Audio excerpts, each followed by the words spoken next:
Hey, what's up, Dragon Ball fans? My name is Mike. I'm one of the 4 dudes that runs a website called Kanzenshuu. If you're a Dragon Ball fan online, perhaps you have heard of us. What you're about to hear right now is a segment from episode 390 of our podcast. Myself and Heath, another one of the guys from Kanzenshuu, we talked about the non-news of a supposedly announced in Spain and relayed through a certain Spanish website. The first story broke on October 30th of 2015 with a bit of follow-up and honestly fallout over the next couple weeks. So what you're about to hear is a segment from that podcast episode where we break everything down from the very beginning. How did it first come out? What was the evidence supplied? Why were there some curiosities about the story that was relayed? And why pretty much everything you've read about it in Spanish from the original source website is basically a complete fabrication. So if you like what you hear, check out our podcast. You can download it for free on our website, kanzenshuu.com. You can listen to it on YouTube and a few other places. And without any further ado, here is the segment.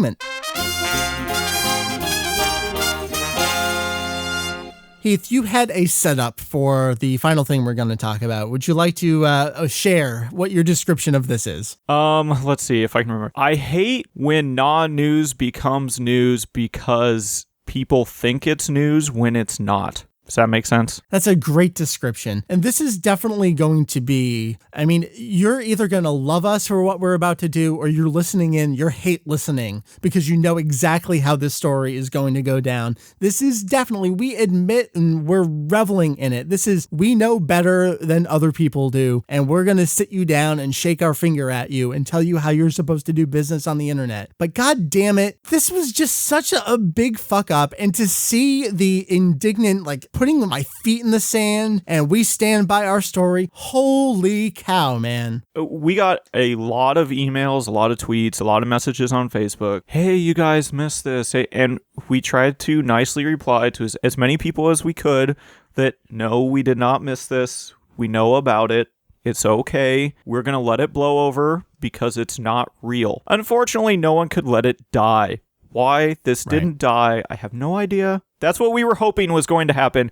And then finally it kind of turned into, well, I suppose we should address this. It really did feel like the story was over and went away and it was cleared up. And then they came back with the force. So this is Ramen Parados. I'm assuming it's ramen for two. Anyway, so their original story went up on October 30th, and this is where it all started. This was the Dragon Ball new movie confirmed from Tadayoshi Yamamuro himself. And this was at a convention, and there was an official translator, and they had photos from their interview. It had all the makings of, yeah, we have the sources to back this up. We were actually here. Here's what we had go on during our interview, the panels. Except the thing was, and this is tough to describe because everything they did was absolutely accurate. You can 100% be in a panel and get a scoop on something, inadvertently or not. There have been plenty of, I think back to Nintendo roundtables at E3.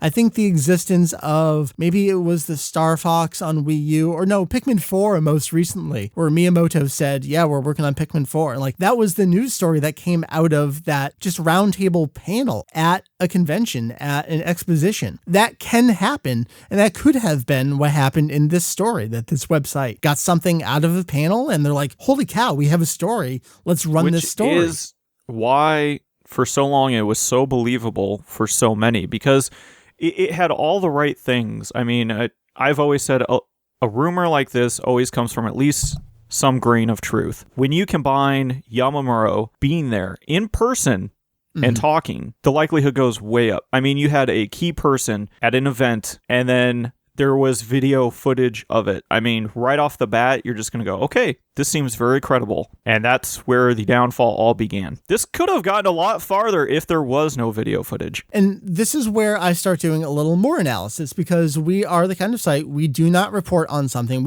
I've pointed to it a lot, and I'm not really ashamed of it because I think it's a great example. The Sparking Omega announcement. That was a story that got picked up by, I think, Silicon Era and one of the other Japanese gaming blog sites, picked up a story. The source there was 2channel, where a bunch of people were talking about leaks from VJump, and everything else had been checking out. And so they ran with the story that Sparking Omega, I can't remember if it was a new Sparking or an HD, something like that, for the fighting games by Spike. They ran the story, and we were like, well, these two other sites that we respect and have sourced in the past ran the story. We will run the story, sourcing them and the original post and saying what's up. Well, it turns out that was completely fabricated. And the great thing with that story is our buddy Kay over in Japan was able to point us that user having been trying that same thing for years up until that point. It just so happened that he got it to stick with that one story. So that's the thing I point back to, where it's we no longer will report on any news whatsoever that we cannot independently confirm on our own. That can be a press release being sent out. That can be picking up the goddamn phone and calling someone at a company. I feel like I've used that phrase lately too, but again, I hate to phrase it this way, but a lot of people like to hide behind their computers. I'm not afraid to talk to people at Kanzenshuu. I mean, there's so many ways that you can verify a story. So that's how we roll. And that's why we did not run this story. And that's where my further analysis comes in. Like, all right, everything here checks out. There's a couple weird things though. First off, Dragon Ball Super is a thing right now. It seems really weird that they would retell Battle of Gods, retell the Frieza movie. We know there's a new story arc coming out. How does a new movie this year or next year fit into that? How does it even make any sense financially? I mean, you have Super that is currently running, then you're going to produce a film to compete with it? That seems... It was weird enough that Super is competing with Frieza. Yes. None of that made sense. And then finally, if this were me, I would understand how the story would come across. I would include in my story a direct quote that said that exact thing.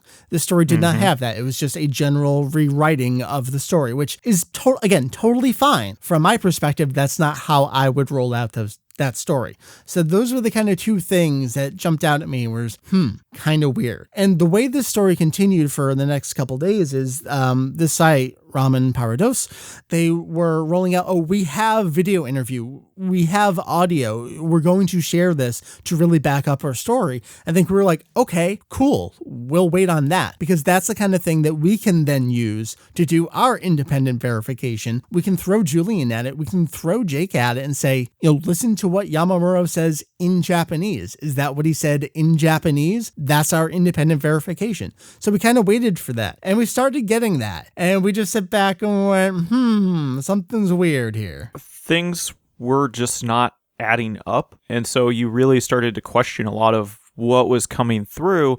And then all of a sudden the interview hit and we got inundated with a lot of messages from people like, see, it says it right here, like clear as day. And the first thing we thought is, well, yeah, it does say that, but it says that in Spanish. Right. So we wanted to go back and just reconfirm, which is what we've always done. Lo and behold, what is said in Japanese is almost 50% not what is said in Spanish. So there's a couple levels to this. One could be, I don't want to throw accusations out there. I think we're safe. See, and that is the thing. When I wrote this, I'm like, I'm not throwing anybody under the bus because I'm not accusing someone of something that I don't know happened. For all we know, this was just a huge miscommunication, a misinterpretation. Somebody screwed up and just said, you know what, we got to go with it because it's already out there. Which on itself is a bad thing because you would hope somebody would be man enough to step up and say, oh, you know what, guys, we're really sorry we misinterpreted this. That didn't happen. So let's take a step back. I've done enough panels. You've done enough panels. People have seen enough panels online. When you have a Japanese guest, obviously we're talking about anime here, so it's a Japanese guest. If you're in a foreign country, they are assigned a translator. It may be someone they know. It may be someone assigned by the convention, by the expo. Yeah, some people travel with translators. If you're big enough, you get to bring your wife and your translator. Not everyone's at that level. So you're assigned someone. This could be an example where the translator is not the biggest Dragon Ball fan in the world, does not understand what's going on with Super, does not understand the situation with the movies. They're trying to, if you've seen the way these translators work, what they're doing as the speaker is speaking, they are jotting down these kind of like chicken scratches about what the guy just said. So it's sometimes not a verbatim translation. It's just get it close enough in that language to make sense. They use that to give you like this paraphrased answer, and they'll try to be as detailed as possible. And they might go back and be like, no, and they'll like try to pull a little bit more out of them, clarification. So it could have been a situation like that where it was the translator just didn't get it and said something, and they inadvertently said something they didn't 100% mean in Japanese in Spanish, and then that gets translated and then pulled out and translated over into English. And who knows what's going on during the telephone game here, where this really broke down even more, providing all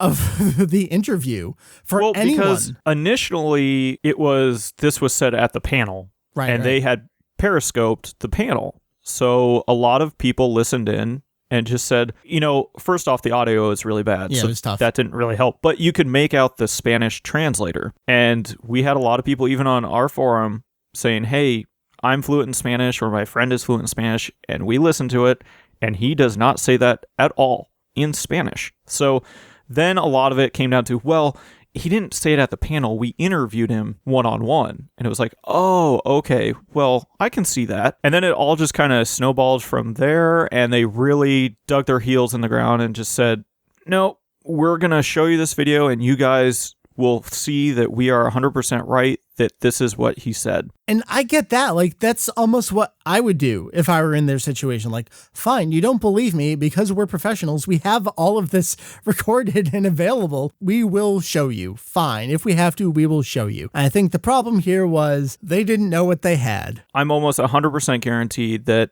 whoever decided we're going to post this video does not speak Japanese and could not themselves verify what was happening. They were just handed translated subtitles and they slapped them on. That's the thing. Like, yes, your Spanish is accurate to what your Spanish translator said, I guess, kind of thing. But it seems like there were even discrepancies there. So again, taking it back, we want to verify, independently confirm from the original Japanese, from the horse's mouth, what is being said here. They gave us that opportunity. And I think they really showed they had no clue how to do this. Again, we are doing our own telephone game here, where I'm going to read for you right now what Yamamuro said. I'm going to read our English translation. We've been in the game long enough. You can trust. I can tell you that we threw both Jake and Julian at it, and we had Kay do a backup analysis of everything that was said here.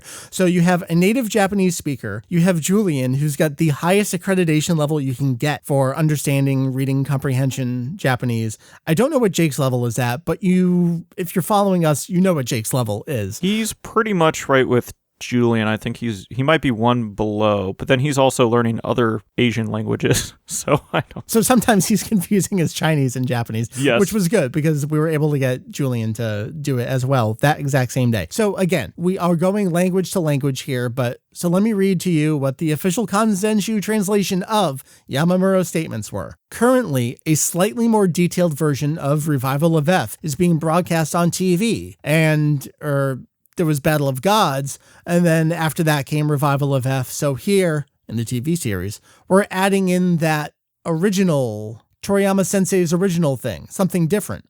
The interviewer says, oh, one more? Yamamuro says, yeah. The analysis here, if you can't tell, should be pretty obvious. They're talking about Dragon Ball Super, which retold Battle of Gods, is about to retell the Frieza movie, Revival of F, Resurrection F, and as we already know, has a new story, the Universe 6 story arc, coming after that in the same TV series with its original story and characters designs by Toriyama. We know all this. Yamamuro is simply stating things we already know.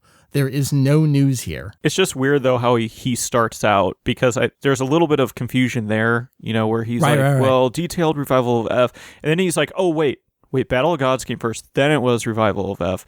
And so he kind of stops himself in the middle. He's kind of thinking out loud. Right. He's correcting himself as he goes. He's expanding on it a little bit. Right. And one thing, when I was talking to Kay about this, the interviewer's response of, oh, mo ichi hon, sometimes in Japanese, the hon can actually kind of refer to either TV or movie. So Kay's one of his theories was whoever was translating this thought when he said Ichihon, which is one more, he was thinking one more another movie.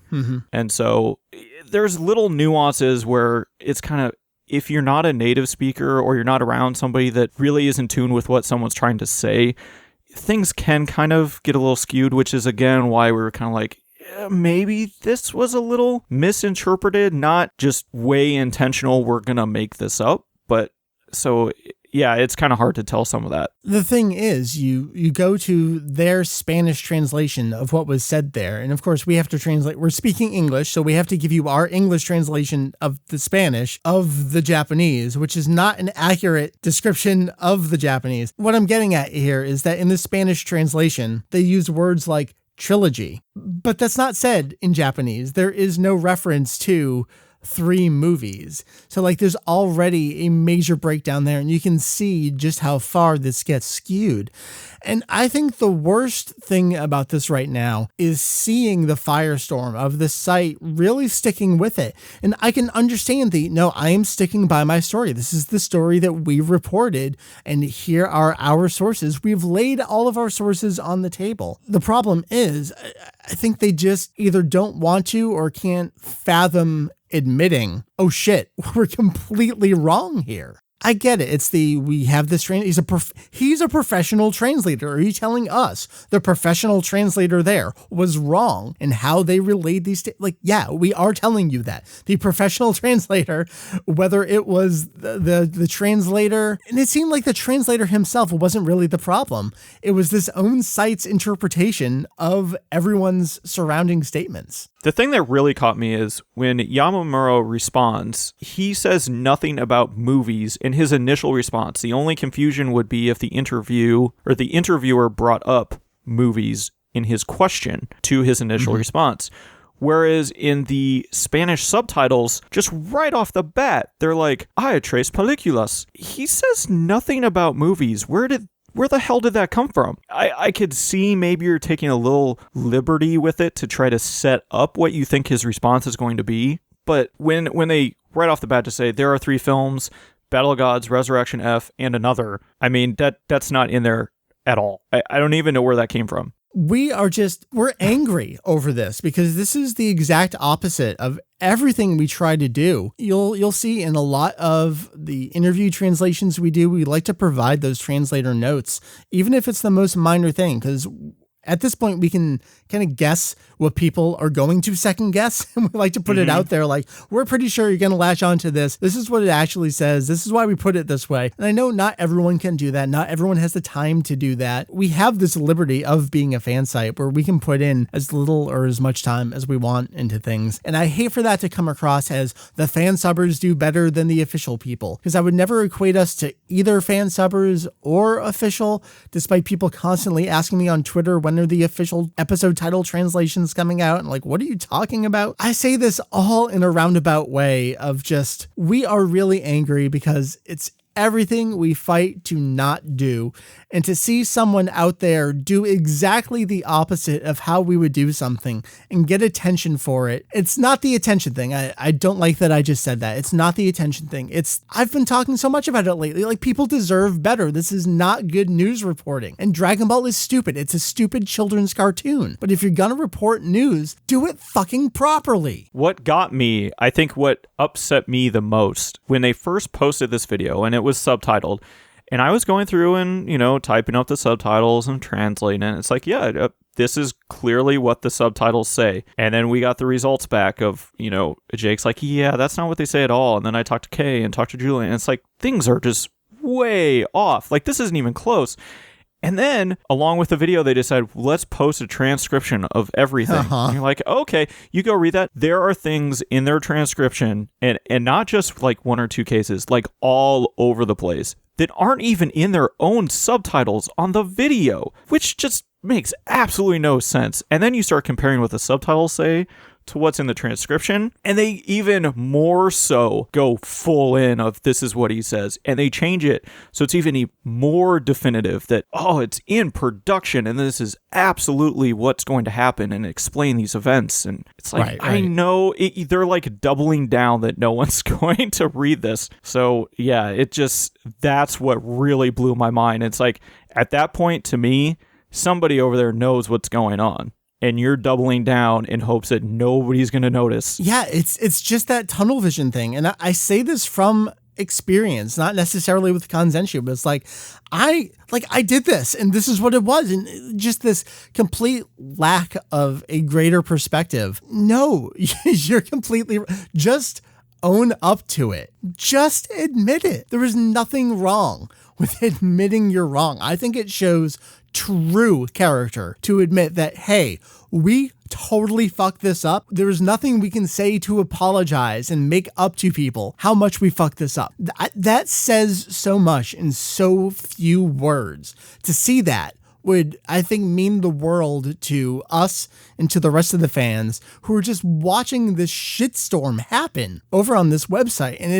And they're saying the exact same thing on the other side. I saw some of those the statements in response are like, we don't care if one or two people don't believe our story. Like, we are having exact opposite conversations in corresponding English and Spanish here right now. It's one of those things like, we know we're right, so we can say all of this with such determination. And they're probably saying the same thing. I would imagine so. Except they're wrong. I love some people's responses of, as soon as a new movie is announced, they're going to be like, see, we told you. Exactly. Like, of course, there will probably be another movie someday, and they will 100% if they don't own up to it. That is the thing they will point to.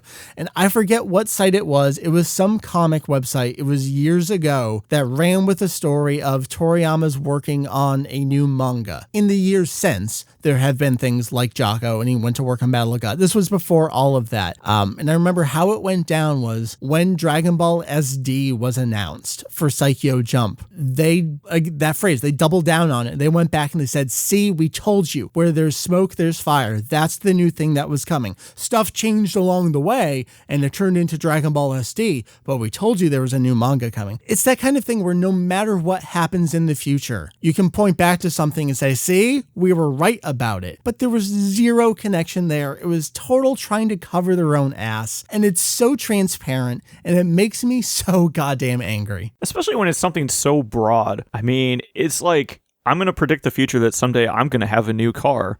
It's like, well, no shit, that's going to happen. Heath, there will be a new Dragon Ball video game within the next fiscal year. Yes, that is very, very likely going to happen. That would be like if nothing came out and it was only that IC Cardass series that came out. That would be like me pointing to that and saying, see, I told you there was going to be a new video game. Haha, here it is. Is there anything else to say about this? I mean, this was totally, we admit 100%, just our excuse to just bullshit about this, to just get this. I don't know what the word I'm looking for is. It's on the tip of my tongue. It was very cathartic for me anyway. Very. Having been away for the last week and having to watch this sort of all You didn't have to live through it. No, I didn't. I just got a dribble of Wi-Fi and I got to see a couple tweets and kind of stuff. Like I was without connection for days. So I got to see it as it was happening, and then I got to come home to it as it was all completely over. So weird, because when this all initially happened on October 30th, we were at work. I watched the Periscope. I mean, we were right there when it all happened from the very beginning, and we're just like, God, I hope this dies, because this is not going to go well. And it went almost the way we thought it was going to go, and you hate to do it, and you're like, well, guess I gotta write this thing up, because nobody else is gonna do it. And you hate to say it, because you don't want to feel that way. It sucks. It really does. Our buddy Kaiser, Scott from Team 4-Star, he asked us, how many times have you had to do a news story specifically saying there is no news here or debunking something? And this is one, I think this is the most major example we've done with that. We did the retraction on the Sparking Omega thing within the same story itself. And I think there's one or two other times we've done small things, but they're not coming to mind right now. So I say overall, we generally try to avoid it, because usually if we don't post about it, a lot of people will kind of pick up that, well, if they're not posting about it, especially the people that usually come to us to ask, is this true? We can say, well, we haven't posted it. And when we can validate any such information, we will post it. We will let you know. And until then, we're not doing anything with it. You use a good word there, validate. I hate doing posts like this because it then does validate that site or that source in some way. And I hate doing that. I was talking with Mary about it on vacation a little bit. She's like, you're not going to link to the site, are you? And I was, well, of course we are, because that is the subject of discussion. And she was just, and I understand where she's coming from. It's like, why would you give them that attention? Why would you give someone like that the time of day? And I totally get that. But at the same time, it's definitely that part of me where it's like, I want to hold them accountable. If you're going to cite them on something, you know, the way we've always done it, you're going to link directly to it so that other people can validate it themselves. And that is the hard part that we've always tried to tread away from. I go back to that thing I said earlier about hiding behind a computer. That's the thing. I didn't want to do like the subtweet kind of thing about it, where talk about it without actually referencing them. I want the Google Analytics trail to lead back to them. I want it to be completely there. And we know 100% they are completely aware of our analysis and our post. We have not reached out to them personally. I don't think it's necessary. It's not like reaching out to a source to verify a story. They put out their story. We are free to do any analysis of it we want. We don't have to contact them. Maybe we could have, maybe we should have. At this point, I don't fucking care, because they dug in so deep on this. And I say all this, having done absolutely nothing for the write-up on the website, the analysis of any language. I got to sit back and do nothing. So I can be the angriest one here and have zero responsibility for anything. So just like normal. Just like normal. I get to do a podcast about it and say I worked my ass off on content this week. There you go. Too many Kanzenshuu behind the scenes, backhanded comments back and forth at each other here. People are learning a lot about us right now. That's okay. Yeah. If that's what we should just publish the group text that was going on while all this was happening. They were pretty great. Like, I'm about to get on a plane. Can you guys like hurry this up? Like, shut up, Mike. We're doing this at our leisure as fast as we can. I totally was. I was totally managing from afar as if I needed to, but I just wanted to be part of the conversation. It's okay. I understand. All right. So yeah, no new movie. That's a bummer. Right. The news this week is there is no news.